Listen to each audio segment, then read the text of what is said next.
नमस्कार, स्वागत है आपका एएनबी न्यूज की खास पेशकश न्यूज नाउ में। आपके साथ मैं हूं नवीन पांडे। न्यूज नाउ में आज सबसे पहले बात, केंद्र की मोदी सरकार वक्फ बोर्ड के अधिकारों को कम करने के लिए जहां संसद में बिल लाने वाली है, वहीं इसके पहले ही इस बिल को लेकर राजनीति गरमाने लग गई है। वहीं दूसरे सेगमेंट में आपको बताएंगे मध्य प्रदेश में कैसे 15 घंटों के अंदर 13 मासूमों की जिंदगी काल के गाल में समा गई। साथ ही तीसरे सेगमेंट में आपको बताएंगे दिल्ली में कैसे बीजेपी ने स्वच्छता अभियान के बहाने आप सरकार पर हमला बोला है। तो चलिए बिना किसी देरी के शुरू करते हैं न्यूज नाउ। केंद्र सरकार जल्द ही वक्फ अधिनियम में कई बड़े बदलाव कर सकती है। सरकार इसके लिए संसद में अगले हफ्ते एक विधेयक लाने जा रही है जिसमें कई संशोधन हो सकते हैं। इसके तहत वक्फ बोर्ड की शक्तियों को कम किया जा सकता है।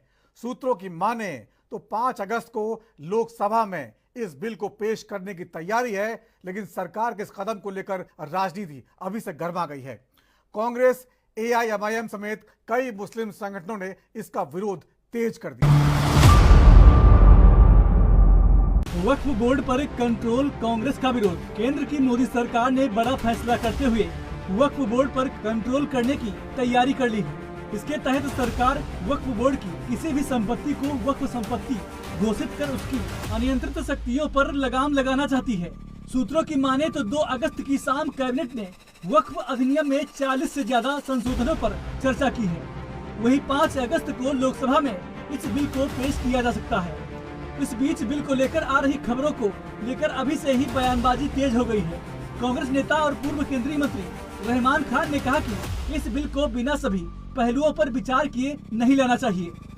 I just heard that the government of India is going to bring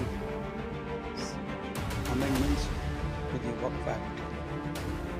They are going to amend substantially, and the impression given is that the present act, Waqf properties will be taken away without inquiry, without investigation. The impression is created by the government itself and the various authorities that there is the Waqf board has the unlimited powers to declare any property as a Waqf board. It is exaggeration. It is nothing. Waqf board cannot do that. Whenever a Waqf property is to be taken or declared as Waqf property, proper inquiry will be done, survey will be conducted under section 4, and there is to absolute transparency to declare a Waqf property, whether it is a Waqf property. But I hope that there will be a proper discussion, and it should not be done in haste.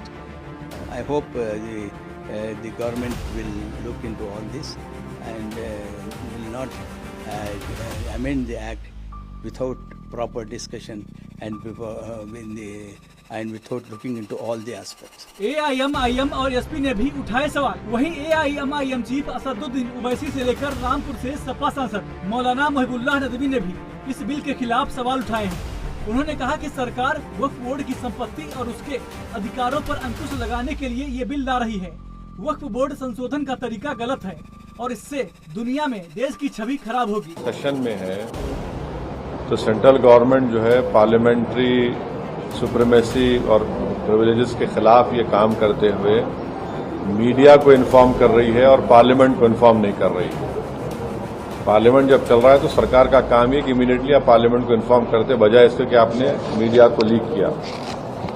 अब जो media ने report किया उसकी बुनियाद पर मैं ये कह सकता हूं कि ये जो प्रपोज अमेंडमेंट है, जो मीडिया में जो लिखा गया है, वो इस बात को बताता है कि मोदी हुकूमत वक्फ बोर्ड की ऑटोनॉमी को छीनना चाहती है और वो इंटरफेयर करना चाहती है वाकिफ के मंशे के खिलाफ कि किस तरह से उस वक्फ की प्रॉपर्टी को चलाया जाए, और ये खुद फ्रीडम ऑफ रिलीजन के खिलाफ है, नंबर 1। दूसरी बात यह है कि बीजेपी शुरू से वक्फ बोर्ड और वक्फ की प्रॉपर्टीज के खिलाफ रही है और इनका एक हिंदुत्व का एजेंडा है, आरएसएस का एजेंडा है कि वो शुरू से वक्फ प्रॉपर्टीज को और वक्फ बोर्ड को खत्म करने की कोशिशें करती है। उसके मुताबिक वो जमीन, वो जगह, कोई भी ऐसी चीज जिसको ऊपर वाले के नाम से आदमी वक्फ कर देता है, दान दे देता है, अब उसका मालिक वो अल्लाह है। साफ लिखा हुआ है कि वक्फ का मालिक अल्लाह है, वो उसके ना कोई मालिक हो सकता है, ना किसी को मालिक बनाया जा सकता है। सरकार उसकी कस्टोडियन है। आज भी जो अभी भी सेंट्रल वक्फ काउंसिल बना हुआ है, एक सेंट्रल बॉडी है और दूसरी बॉडी जो स्टेट ने बनाई है, अलग अलग बोर्ड जिन्हें कहते हैं, दिल्ली में भी, उसमें भी इलेक्टोरल कॉलेज होता है। अलग अलग समाज के तबकों से लोग उसमें नुमाइंदे होकर आते हैं। कोई कानूनदा होता है, कोई समाज सेवी होता है, कोई स्कॉलर होता है, लेडीज़ भी होती हैं, और वो उसको जिस मद के लिए वो चीज़ वक़्फ़ की गई है, वाकिफ़ ने की है, उसके मन के मुताबिक वो गरीबों में, बेसहाराओं में, बेवाओं में, यतीमों में सर्फ की जाती है। चूँकि अब ज़मीनों के लिए तिराही तिराही मची है और कदीमी जगह जहाँ पर मस्जिदें हैं, कहीं कब्रिस्तान है, कहीं कई कई 100 साल की पुरानी कब्रें हैं, और वक्फ के जो पुराना जो एक्ट है उसमें ये मेंशन है कि जहाँ पर 100-200 साल पुराने साल या कितनी भी पुरानी कोई कदीमी जगह है, तो वो मान लिया गया कि वो उसका कोई कस्टोडियन है, उसका कोई केयर टेकर है, तब भी वो वक़्फ़ है, और कोई नहीं है तो सरकार उसकी कस्टोडियन है। तो इस शिक को हमारी रूलिंग पार्टी खत्म कर देना चाहिए। मुस्लिम धर्मगुरुओं का भी विरोध। वक्फ बोर्ड पर कंट्रोल करने के बिल को लेकर मुस्लिम धर्मगुरुओं ने भी इसका विरोध किया है। उनका कहना है कि जहां तक वक्फ का मामला है, हमारे बुजुर्गों ने वक्फ के लिए अपनी प्रॉपर्टी दान की है और इसमें एक इस्लामिक लॉ भी है। जब एक बार वक्फ को जमीन कर दी जाती है तो उसे न बेचा जा सकता है और न ही खरीदा जा सकता है। नहीं आए तो कोई टिप्पणी नहीं कर सकते। ठीक है, वक्फ बोर्ड में भी समय समय पर कानून बदले गए हैं और उसकी कुछ मूल भावना है। क्या वो मूल भावना बदलने की कोशिश हो रही है, क्या हो रही है, ये तो तब देखेंगे जब बिल सामने आएगा। भारतीय जनता पार्टी के साथ दिक्कत ये है कि कोई भी कानून या कोई भी मसला, चाहे वो राष्ट्रीय सुरक्षा से संबंधित हो या वित्तीय व्यवस्था से संबंधित हो या सामान्य प्रशासनिक चीज़ों के बारे में संबंधित हो, जब उसमें किसी ऐसे समुदायों की बात आ जाती है जिन समुदायों को वो केंद्रित करके अपनी राजनीति करते हैं, तो उसमें राजनीति और लोगों को वो क्या दिखाना चाहते हैं वो ज़्यादा सामने आता है। उसमें क्या होना चाहिए, जनहित में क्या होना चाहिए, देश हित में क्या होना चाहिए, समाज के हित में क्या होना चाहिए, देश भारत के हित में क्या होना चाहिए, ये चीज़ें फिर नहीं दिखाई पड़ती है। इसलिए हमेशा क्या होता है कि जब भी इस इलाके में भारतीय जनता पार्टी कानून के स्तर पर या प्रशासन के स्तर पर घुसती है तो संदेह होता है कि फिर ये अपनी कोई ना कोई सांप्रदायिक राजनीति खेल रहे हैं। बीजेपी बोली मुस्लिम पक्ष की ही मांग। वहीं इस मामले पर बीजेपी ने इस बिल का समर्थन किया है। बीजेपी के राज्यसभा सदस्य दिनेश शर्मा ने कहा कि वक्फ की संपत्तियों को लेकर काफी समय से शिकायतें सुनने को मिल रही थी और ये शिकायतें मुस्लिम पक्ष के लोगों की तरफ से ही आ रही थी। आप हिंदू और मुसलमान को बराबर अधिकार की बात करो तो समझ में आता है। यहाँ इस्लामिक कानून या कोई और कानून की अगर आप बात करते हो तो वो उचित नहीं है। वक्फ बोर्ड में विसंगतियों की शिकायत मुस्लिम वर्ग बंधुओं की तरफ से ही आई और तमाम लोगों ने इस बारे में कहा है कि उसमें तमाम प्रकार की ऐसी हैं कि वक्फ अगर संपत्ति घोषित कर देता है तो फिर उसमें किसी प्रकार का न्याय के लिए अपील करने का प्रावधान नहीं है। तमाम प्रकार की संपत्तियों का जो प्रयोग होना चाहिए था वो बिल्डर्स कर रहे हैं, रियल एस्टेट के लोग कर रहे हैं। गरीबों के लिए जो गरीब अल्पसंख्यक हैं उनके लिए कल्याण के लिए काम ही नहीं हो पा रहा। ये तमाम शिकायतें हैं और सरकार का दायित्व यही है कि नैतिकता के आधार पर सरकार जनता के भी साथ न्याय करे और अगर कोई कानून ऐसा है जो जनता के अधिकारों को बाधित करता है तो सरकार उसमें संशोधन करे। अगर कोई प्रस्ताव आ रहा हो, मुझे नई जानकारी इसकी है, लेकिन अगर उसकी चर्चा है तो ये स्वागत योग्य कदम है।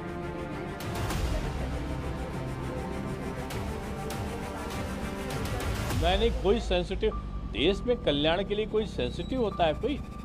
ये भारत का धर्मनिरपेक्ष राज है, ये किसी धर्म के कानून के अनुसार थोड़ी चलता है। ओवैसी जी के कहने से इसका किसी चीज़ का धर्म का कोई विषय थोड़ी यहाँ पर आता है। इसमें इस्लामी चीज़ कहाँ आ गई? वक्फ जो इस्लामी कंट्री है उसमें वक्फ कहाँ है? ये तो केवल भारतवर्ष में 1995 में बनाया गया। कांग्रेस ने वोट बैंक को तैयार करने के लिए बनाया। बाद में यूपीए की गवर्नमेंट आई, उसने उसको और जिसको कहना चाहिए कि जनता के अहित के लिए तमाम प्रावधान कर डाले, केवल वोट बैंक को अपना। विधेयक में इन बातों पर ध्यान। इस कानून के जरिए केंद्र सरकार बोर्ड की निरंकुशता को खत्म करना चाहता है।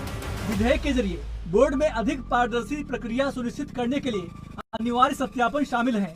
महिलाओं के लिए प्रतिनिधित्व सुनिश्चित करने के लिए वक्फ बोर्डों की संरचना और कार्य प्रणाली में बदलाव करने के लिए धारा 9 और धारा 14 में संशोधन हो सकता है। विवादों को सुलझाने के लिए वक्फ बोर्डों द्वारा दावा की गई संपत्तियों को नए सिरे से सत्यापन किया जाएगा। वक्फ संपत्तियों की निगरानी में मजिस्ट्रेट शामिल हो सकते हैं। देश में 30 वक्फ बोर्ड। भारत में फिलहाल 30 वक्फ बोर्ड हैं, जो 28 राज्यों और केंद्र शासित प्रदेशों को कवर करते हैं। बता दें कि 1995 का वक्फ अधिनियम मुस्लिम कानून के तहत औकाफ यानी धर्मार्थ उद्देश्यों के लिए दान की गई संपत्तियों के निर्धारण के लिए बनाया गया था। इसमें कुछ कमियों को दूर करने के लिए 2013 में संशोधन किए गए थे। वक्फ के पास 9.40 लाख एकड़ जमीन। सरकारी रिकॉर्ड के अनुसार देश भर में वक्फ की 8.70 लाख संपत्तियां हैं, जो कि 9.40 लाख एकड़ है। मोदी सरकार के पिछले कार्यकाल के दौरान अल्पसंख्यक मामलों के मंत्रालय ने राज्य वक्फ बोर्डों की व्यापक शक्तियों की समीक्षा की गई थी। 1995 में लागू हुआ एक दरअसल वक्फ अधिनियम 1995 में लागू किया गया था और यह वाकिफ की ओर से वक्फ के रूप में दान की गई और अधिसूचित संपत्तियों को नियंत्रित करता है। वक्फ बोर्ड कई बार ऐसे दावे करता है जिससे विवाद होता है। उदाहरण के लिए सितंबर 2022 में तमिलनाडु वक्फ बोर्ड ने पूरे तिरुचेंदुरई गांव पर अपना हक होने का दावा किया, जहां सदियों से बहुसंख्यक हिंदू आबादी रहती थी। सूत्रों ने कहा कि इस तरह के कानून की आवश्यकता इसलिए पड़ी क्योंकि मुस्लिम बुद्धिजीवियों, महिलाओं और सिया और बोहरा जैसे विभिन्न संप्रदायों के लोगों ने मौजूदा कानून में बदलाव की मांग करते हुए कई अभ्यावेदन दिए थे। उन्होंने इस बात पर भी जोर दिया कि संशोधन लाने की तैयारी 2024 के लोकसभा चुनाव से बहुत पहले शुरू हो गई थी। Special report NB news. Madhya Pradesh में रीवा के बाद सागर में भी दीवार गिर जाने से बड़ा हादसा हो गया। सागर में 9 बच्चों की मौत हुई है, जबकि 2 घायल हो गए हैं। सागर के शाहपुर में चल रहे शिवलिंग निर्माण कार्यक्रम के दौरान दीवार गिरने से करीब 9 बच्चे मलबे में दब गए और इनमें से 8 बच्चों की मौत हो गई। इससे पहले रीवा जिले में शनिवार को गढ़ कस्बे में मकान की कच्ची दीवार स्कूल के बच्चों के ऊपर गिर गई थी। इस हादसे में 4 मासूम बच्चों की मौत हो गई। पहले रीवा, अब सागर में गिरी दीवार। मध्य प्रदेश में 15 घंटे के अंदर 2 ऐसे बड़े हादसे हुए जिसमें 13 बच्चों की मौत हो गई। पहले शनिवार को शाम रीवा में एक दीवार ढहने से 4 बच्चों की दबने से मौत हो गई। वहीं रविवार को सागर में उससे भी बड़ा और दहला देने वाला हादसा हुआ है, जब शाहपुर में शिवलिंग बना रहे बच्चे दीवार ढहने से दब गए और जब तक कि राहत बचाव पहुंचता 9 बच्चे दम तोड़ चुके थे। एक साथ 2 बड़े हादसों से पूरा मध्य प्रदेश हिल गया है। सीएम मोहन यादव ने ली जानकारी। वहीं इस दर्दनाक हादसे पर सीएम मोहन यादव ने जानकारी ली और बच्चों के हताहत होने पर दुख जताया। सागर हादसे में 4 बच्चे घायल हैं, उनकी भी हालत गंभीर बताई जा रही है। सागर हादसे के बाद पूरा प्रशासन मौके पर पहुंच गया, तो वहीं सीएम मोहन यादव ने जान गंवाने वाले बच्चों के परिजन को 4-4 लाख रुपए की आर्थिक सहायता देने का ऐलान किया है। सरकार का मुआवजा, कांग्रेस ने उठाए सवाल। इस बीच मध्य प्रदेश सरकार में मंत्री गोविंद राजपूत ने इस हादसे पर दुख प्रकट करते हुए कहा, प्रशासन सक्रियता से काम कर रहा है, हम सब यहाँ मौजूद हैं।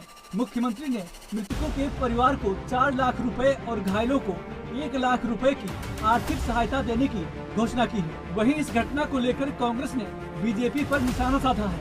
मध्य प्रदेश कांग्रेस अध्यक्ष जीतू पटवारी ने कहा, मध्य प्रदेश में स्कूलों की स्थिति खराब है, शिक्षक नहीं है, बिना भवन के स्कूलों की भरमार है।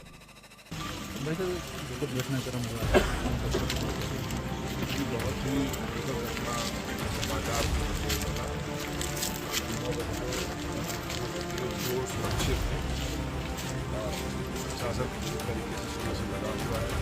हम सब लोग इस समय आप देख ही रहे हैं कि अस्पताल में मौजूद है। माननीय मुख्यमंत्री जी का शुरू फोन आया था, उन्होंने सबके परिवारों के लिए उपयोग किया। 4-4 लाख रुपया हर परिवार के लिए सहायता की घोषणा की।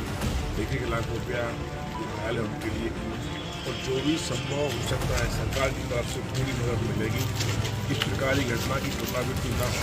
मैंने कलेक्टर सागर से भी कहा है कि आप जितने भी पुराने मकान हैं उनको दिखवा लें। गाँव में पंचायतों से बोलकर, सेक्रेटरियों से बोलकर, वहाँ कोई पुराने मकान है, पानी बारिश बहुत पड़ रही है, कहीं भी पुनः इस प्रकार की दीवार गिरने की घटना न घटे।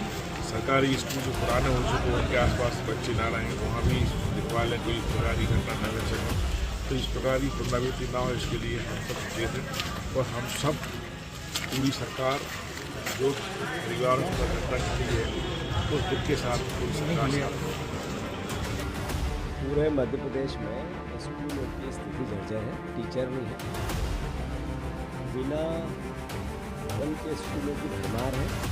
50 लाख बच्चे पिछले 10 साल में स्कूल छोड़ चुके हैं। जहाँ जनसंख्या बढ़ रही है वहाँ मध्य प्रदेश एक ऐसा अद्भुत राज्य है शिक्षा, स्कूली शिक्षा में कि 50 लाख से ज़्यादा बच्चों कम हो गए एजुकेशन, और जो जा रहे हैं वो जानते रहे।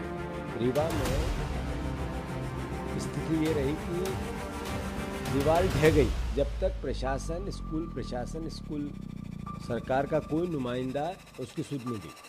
ये दुर्घटना नहीं थी, ये हत्या थी, और इस हत्या का जिम्मेवार सरकार है, मध्य प्रदेश की सरकारी शिक्षा विभाग। बात यह है कि लगातार आपने 30,000 करोड़ रुपये से 32,000 करोड़ रुपये बजट हो गया। ये पैसा जाता कहाँ है? करप्शन की भेंट चढ़ जाता है। 3 सी की सरकार का 1 सी इसको निगल जाता है। तो मैं मानता हूँ इसकी न्यायिक जांच होनी चाहिए, और जितने भी स्कूल इस तरह के हैं जिसमें भवनों की स्थिति जर्जर है, सरकार ने इस पर श्वेत पत्र जारी करना चाहिए। रीवा के मामले में स्कूल प्रशासन के जिम्मेवार अधिकारी पर मुकदमा दर्ज होना चाहिए, और सरकार को स्कूली शिक्षा पर श्वेत पत्र जारी करना चाहिए।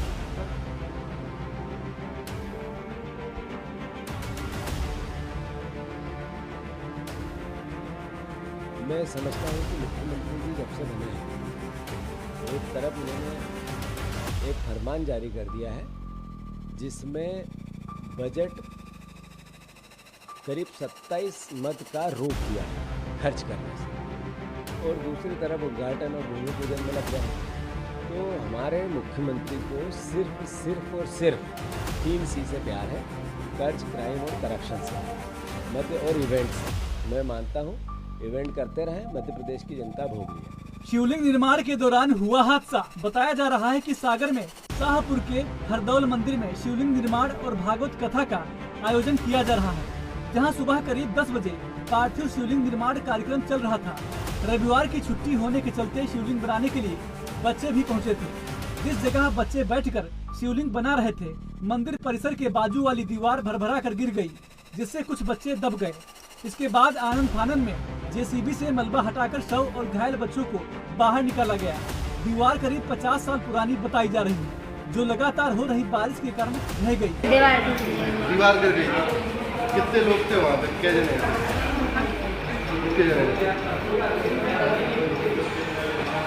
ठीक हो? क्या घटना हुई वहाँ पर? बना रहे थे बच्चे, वहाँ से दीवार टूट के गिर गई बच्चों की, टेंट भी गिर गया। तो स्कूल की दीवार थी या कोई निजी दीवार? वो तो पुरानी दीवार थी, किसी वो पंचम पटेल की दीवार पुरानी। तो कितने लोग थे वहाँ? लगभग होंगे 20-25। तो दीवार गिरी तो बच्चों को, कितने बच्चों को चोट लगी, क्या हुआ? हम तो नहीं वहाँ पर 10-15 खत्म हो चुका। आपका बच्चा भी घायल हुआ है? हमारा बच्चा हुआ, एक भतीजा है तो वो तो खत्म हो गया। अच्छा, क्या नाम है आपका? सविता प्रजापति। और बच्चे का क्या नाम? सुमित प्रजापति। वहाँ पर दीवार के नीचे बच्चे तो वहाँ पहले से मतलब दीवार कमज़ोर थी क्या?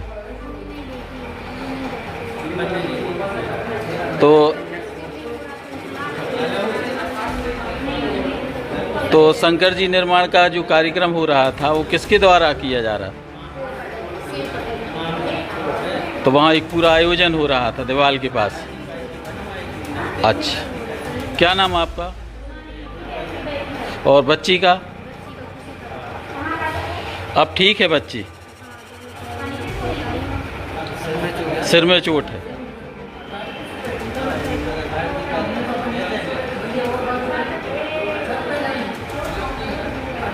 चलिए ठीक है, धन्यवाद। सागर से पहले रीवा में गई थी मासूमों की जान। दरअसल आपको बता दें कि इससे पहले शनिवार को रीवा जिले के गढ़ में स्कूल के छात्र छुट्टी के बाद वापस लौट रहे थे।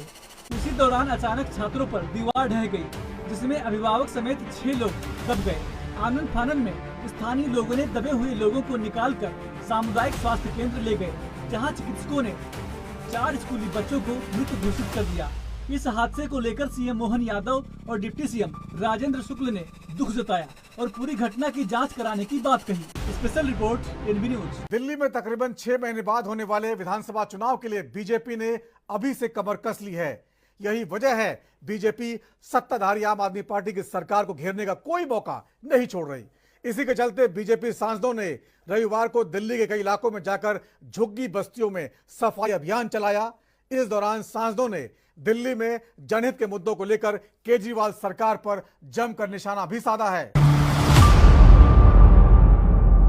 स्वच्छता अभियान से बीजेपी ने खोला मोर्चा। राष्ट्रीय राजधानी दिल्ली में विधानसभा चुनाव जनवरी-फरवरी 2025 में होगा, लेकिन भारतीय जनता पार्टी ने अभी से लोगों तक अपनी पहुंच बढ़ाने के मकसद से सियासी मुहिम छेड़ दी है। इस रणनीति के तहत बीजेपी ने 250 से अधिक बस्तियों में झुग्गी स्वच्छता अभियान चलाया। इसमें बीजेपी प्रदेश अध्यक्ष के साथ सांसदों ने भी हिस्सा लिया। वीरेंद्र सचदेवा ने इस संबंध में जानकारी देते हुए कहा कि हमने दिल्ली की कई झुग्गियों में सफाई अभियान चलाया है। उन्होंने कहा कि बरसात के मौसम में कई तरह की बीमारियां होती है और प्रधानमंत्री मोदी लगातार स्वच्छ भारत का आह्वान करते रहे हैं।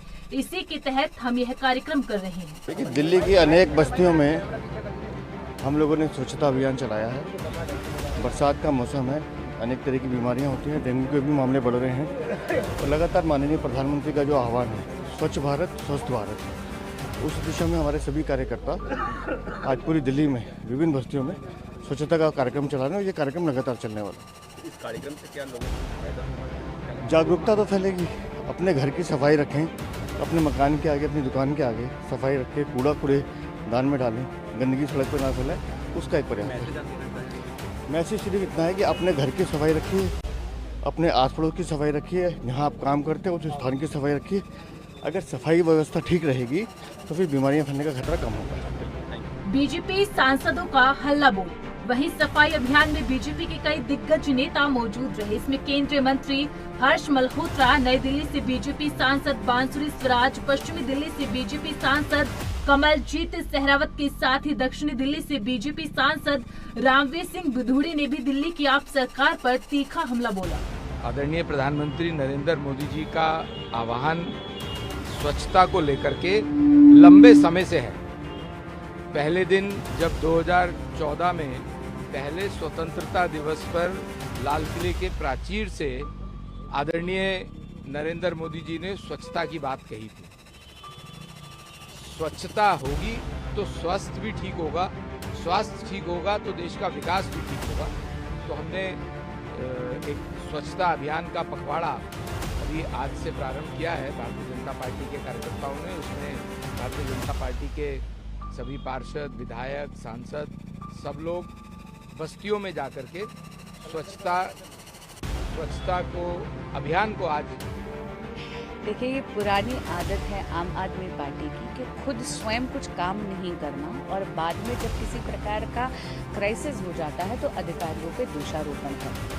ये मैनहोल्स जो खुलने का क्राइसिस आया ये इसलिए है क्योंकि इन्होंने समय रहते डिसिल्टिंग नहीं करवाई नालों की।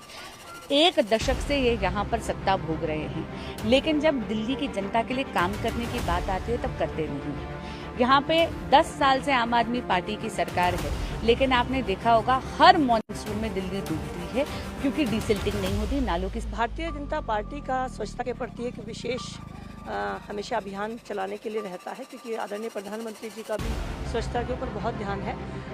आज सभी कार्यकर्ता साथ ही दिल्ली में जितने भी झुग्गी है वहाँ पर गए हैं सफाई अभियान के लिए, लेकिन ये सिर्फ आज के लिए नहीं है, लगातार चलने वाला अभियान है। भारतीय जनता पार्टी इस काम पे आज झुग्गियों से शुरुआत कर रही है। झुग्गियों के लिए चलेगा या और भी दिल्ली में जो हमारी जनसंख्या उसको हमने अलग अलग भागों में बांटा है। झुग्गी है, कॉलोनी है, जो रेजिडेंशियल पॉकेट डीडीए की है, तो हर एक में अभियान चलेगा। आज की शुरुआत झुग्गी अभियान विधानसभा क्षेत्र का बिलासपुर झुग्गी झोपड़ी कैंप है, जो दक्षिणी दिल्ली लोकसभा का पार्ट है। इसमें हजारों झुग्गियां हैं। आज यहाँ सफाई अभियान चलाया गया। इस झुग्गी झोपड़ी कैंप की सभी गलियों को हमने पक्का किया है।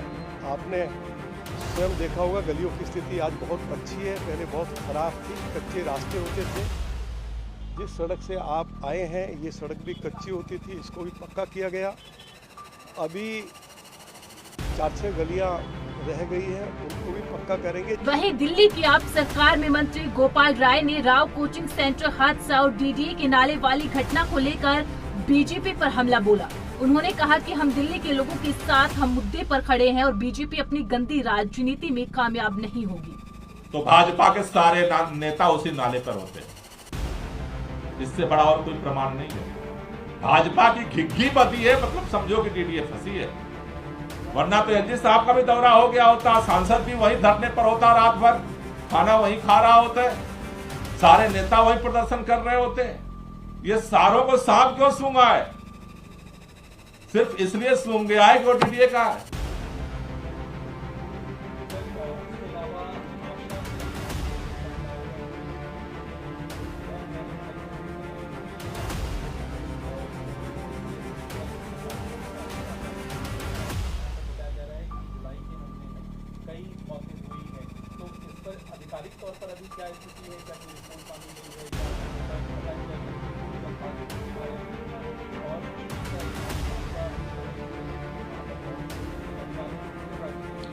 भाजपा प्रदर्शन करने पहुंच रही है। सबसे महत्वपूर्ण बात यह है, डीडीए के नाले पर मां बेटी की मौत हो गई। मां बेटे की मौत पर भाजपा को प्रदर्शन करना याद नहीं आया। क्यों? क्योंकि डीडीए का था, भाजपा की जिम्मेदारी है। भाग गई वहां से भाग के कहां पहुंची? आशा किरण। क्यों? क्योंकि उन्होंने पता लगाया होगा कि ये जो है ना दिल्ली सरकार के अंडर में आता है। मैं यही कहना चाहता हूं भारतीय जनता पार्टी के लोगों से कि ये जो दोहरा मॉडल है ना राजनीति का, मौत पे गंदी राजनीति करना बंद करो, काम करो। जहां तक इसकी बात है, कंसर्न मिनिस्टर उसको क्लोजली मॉनिटर कर रहे हैं। जो भी दोषी है उसको किसी को बख्शा नहीं जाएगा। जो भी हमारे पास पावर है, हम सारे पावर का उपयोग करके किसी को छोड़ेंगे नहीं। हम दिल्ली के लोगों के साथ खड़े हैं। हम डीडीए का होता है तब भी साथ खड़े हैं, एमसीडी करेगी तब भी खड़े हैं, किरण होम में होगा तब भी खड़े हैं। दिल्ली के लोगों के साथ हम खड़े हैं। कल भी उनके लिए काम किए थे, कल भी उनके लिए लड़े थे, आज भी काम कर रहे हैं, उनके लिए लड़ेंगे। ये जो भगोड़ी पार्टी बने भाजपा, यहां से पूछ के वहां टेस्ट करती है कि कितना टेम्परेचर है इसमें, जो है कितना आम आदमी पार्टी का है, कितना दिल्ली सरकार का है, कितना केंद्र सरकार का है। ये जो टेम्परेचर का लेकर के जो घूम रही है ना नापने की मशीन, और सरकार का डिपार्टमेंट तय करके जो कार्रवाई होती है, प्रदर्शन होता है, भाजपा ये गंदी राजनीति बंद करे। दिल्ली सरकार पूरी ताकत के साथ जनता के। दरअसल दिल्ली में बीजेपी का विधानसभा चुनाव को लेकर सियासी गतिविधियां पहले से ही जारी है। इस योजना के तहत बीजेपी दिल्ली सरकार और आम आदमी पार्टी के नेताओं के खिलाफ धरना प्रदर्शन, दिल्ली की चरमराई व्यवस्था, पानी संकट, भ्रष्टाचार, प्रदूषण, साफ सफाई को लेकर जनता को जागरूक करने में जुटी है। बीजेपी के नेता लगातार आप सरकार पर हमला बोल रहे हैं। तो न्यूज नाउ में आज इतना ही। वक्त थोड़े से ब्रेक का है, ब्रेक के बाद भी खबरों का सिलसिला जारी रहेगा।